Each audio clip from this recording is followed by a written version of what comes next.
అలసిన వానికి ఊరడించు మాటలు. సహోదరుడు భక్తి సింగ్ గారి పరిచర్య నుండి సేకరించిన అనుదిన ధ్యానములు. మార్చి 14.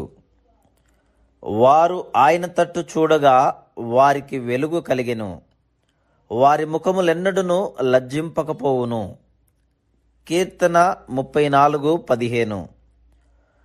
1947 సంవత్సరములో యుద్ధభూమి నుండి తిరిగి తమ గృహములకు వెళ్ళుటకు 1530 మంది సైనికులను తీసుకుని ఒక ఓడ సౌతాంప్టన్కు వచ్చెను.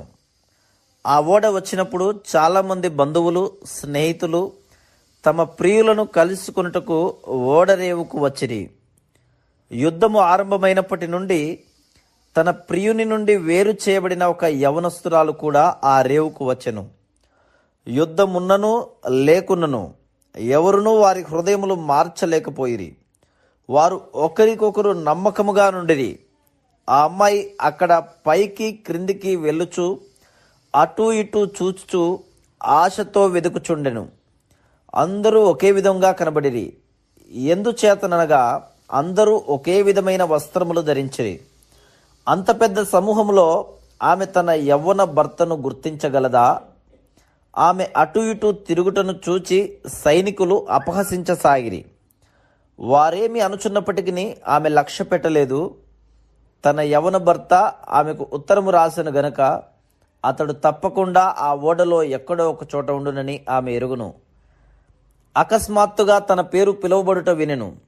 ఓ, అతడే నా యవ్వన భర్త, అతడక్కడ ఉన్నాడు అని సంతోషముగానెను. దాదాపు 1000 మంది ఆమె దృష్టిని ఆకర్షించ ప్రయత్నించిరి, కానీ అది వ్యర్థమైపోయింది.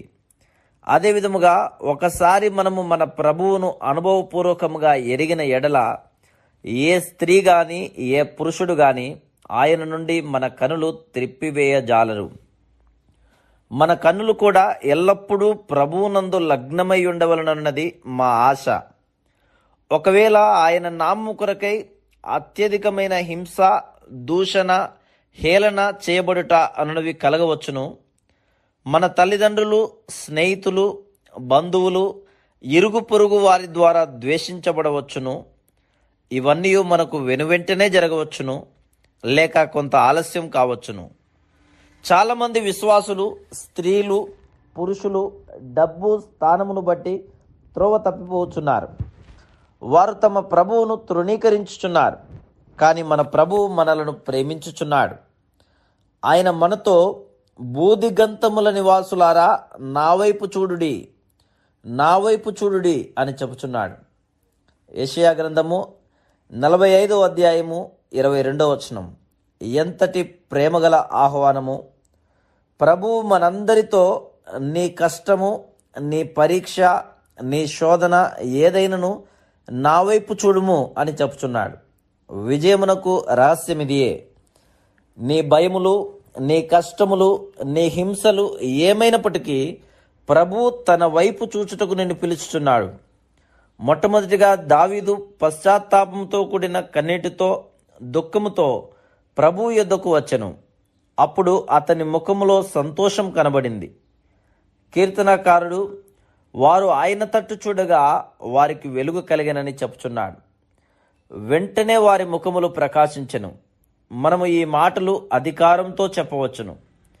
నిన్ను ప్రేమించి నీ కొరకు మరణించిన వాని వైపు నీవు చూచిన ఎడల నీ కష్టములు, నీ పరీక్షలు, నీ బాధలన్నీ మాయమగును.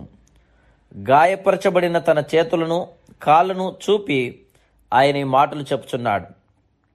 నా వైపు తిరిగి నీ కొరకు ఏమి చేస్తున్నో చూడుము.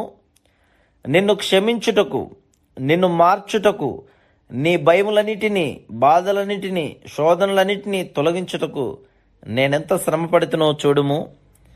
నేడే ఆయన వైపు చూడుము. అప్పుడు నీవు కూడా ప్రకాశమానముగా కాగలవు. Praise the lord.